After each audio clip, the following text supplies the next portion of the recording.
हमारा चंगीलाल बहुत ऊंचा आदमी, बहुत ऊंचा। मूसा खेड़ी इंदौर में रहता है।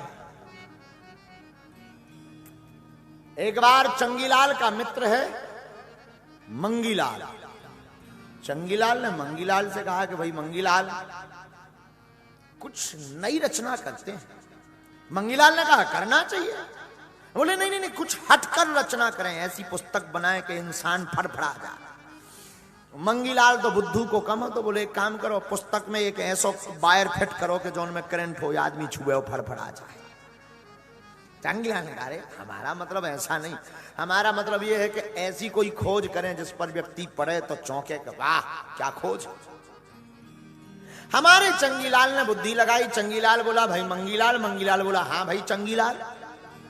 तो चंगीलाल ने कहा मंगीलाल हम खोज करना चाहते हैं एक नई। क्या खोज? भगवान के ऊपर खोज। क्या करनी है? बोले सबसे पहले यही खोज करनी कि भगवान ने संसार को बनाने में गलतियां क्या की। ले अब सुनना यार, भगवान ने संसार को बनाने में त्रुटियां क्या की, इस पर किसी ने खोज नहीं की। सबने प्रशंसा की, कमियां किसी ने नहीं निकाली। मंगीलाल भी बुद्धि का हीन आदमी, मंगीलाल भी बोला भाई चंगीलाल कुछ भी कहो, गजब का विषय है, सब्जेक्ट तो एक नंबर का। फिर क्या, चलो चंगीलाल गया ससुराल लुगाई को लिवाने। लुगाई का नाम क्या था? मुन्नी बाई। चंगीलाल अपनी पत्नी मुन्नी बाई को लेने के लिए गया, ससुराल गया। ससुराल का मकान जो था, जो घर था जहां मुन्नी बाई रहती थी, मुन्नी बाई के बाप का नाम था टिल्लू गुरु। टिल्लू गुरु की बेटी थी मुन्नी बाई।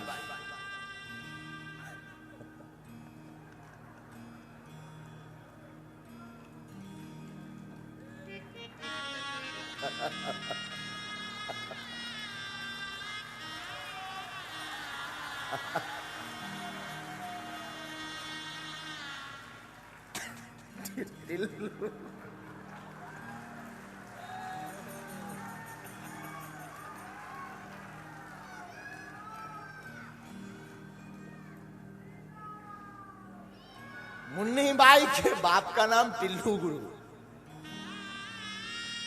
टिल्लू गुरु जिस मकान में रहता था, चंगीलाल गया तो वहां पर अब देखो भगवान की कमियां खोजने का सब्जेक्ट लिया है चंगीलाल ने कि कमियां क्या क्या की, उसकी पड़ताल की जाए।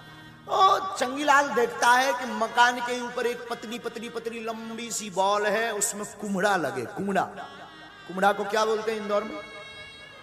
कद्दू। दद्दू? कद्दू ना, बराबर ना। हमें कोई सुनाई दिया दद्दू, हमने कहा इंदौर में दद्दू, हमारे बुंदेलखंड में दद्दू कहते हैं अपने बाप को। तो एक लंबी सी पतली पतली पतली पतली बॉल थी जो मुन्नी बाई के बाप टिल्लू गुरु के मकान के ऊपर चढ़ी हुई थी। मकान पर, टिल्लू गुरु पर नहीं, मकान पर लंबी पतली, उसमें लगे थे कद्दू। चंगीलाल ने अपने मित्र मंगीलाल से कहा मंगीलाल। जी भैया बोल। मित्र, गलती नंबर 1 लिखो, भगवान की गलती नंबर 1। भगवान ने पहली गलती की, बिचारी कितनी पतली सी बॉल, इतना बड़ा मोटा बजनी कद्दू लगा दिया। गलती नंबर 1, कम से कम साइज तो देखते। मोटी बॉल कम से कम हाथ बराबर मोटी तो हो, इतनी पतली बिचारी उंगलिया बराबर, भारी भारी 20-20 किलो का कद्दू लगा दिया। गलती नंबर 1। मंगीलाल ने लिखा गलती नंबर 1, किताब छपनी थी। चंगीलाल अपनी पत्नी मुन्नी बाई को लेने गया था। टिल्लू गुरु से कहा कि हमें जाना है, ससुर जी विदा करो। चंगीलाल के ससुर टिल्लू गुरु ने पत्नी की विदा, बेटी की विदा कर दी। चंगीलाल की पत्नी को भेज दिया। चंगीलाल घर पर लेकर के आया। मंगीलाल से कहता है चलो बाग में घूमने चलते हैं। बाग था आम का। आम के बाग में चंगीलाल को नींद आने लगती है तो चंगीलाल थोड़ा सा आम के पेड़ की छांव में लेट जाता है। तब तक उसकी नजर आम में लगी हुई छोटे छोटे आम के फल अमियां, उन पर नजर गई। उठ के बैठा चंगीलाल, बोले रुको बाद में सोएंगे। मंगीलाल, हाँ लिखो भगवान की गलती नंबर 2। क्या गलती है? इतना भारी पेड़, इतनी हल्की हल्की छोटी छोटी अमियां। भगवान बहुत बड़ी गलती कर चुके। कद्दू को यहां लगाना चाहिए था, अमियों को वहां। कभी अगर इस पुस्तक के ऊपर हम दावा करेंगे अदालत में तो यही कहेंगे तो भगवान के पास संदेशा भेजा जाए, ट्रांसफर किया जाए, कद्दू आम में लगाया जाए, आम उस कद्दू की बॉल में लगाए जाए। मित्र तो मित्र। मंगीलाल ने लिखा भगवान की गलती नंबर 2, आम में अमियां, गलती। भगवान वैसे भी ऐसे लोगों का अभिमान बहुत जल्दी स्वाहा कर देते हैं, ऐसे लोगों को बहुत jल्दी ठिकाने पर लगा देते हैं। हुआ क्या? तूफान आया, हवा चली, पेड़ हलने लगा, टहनियां हलने लगी, आपस में टकराने लगी। ये तो आराम से हवा का आनंद ले रहा था। एक आम का फल अमियां टूटी, पड़ाक से चंगीलाल की नाक पे पटाख उड़ी। सो तो ठीक, नाक फूट गई, खून बहने लगा। मंगीलाल बहुत घबराया। चंगीलाल की यह हालत देखकर पानी लाया, पोंछा लगा पंखा करने, बार बार पोंछे रक्त को, बार बार खून को पोंछे। चंगीलाल, गाड़ी बुलाओ, एम्बुलेंस लाओ, क्या हो गया क्या हो गया? चंगीलाल बोला पहले ये गलतियां मिटाओ। क्यों? भगवान की बड़ी कृपा है, कद्दू की बॉल में कद्दू लगाया, आम में अमियां छोटी जरूर लगाई। काश यहां आज कद्दू होता तो 13वीं हो जाती।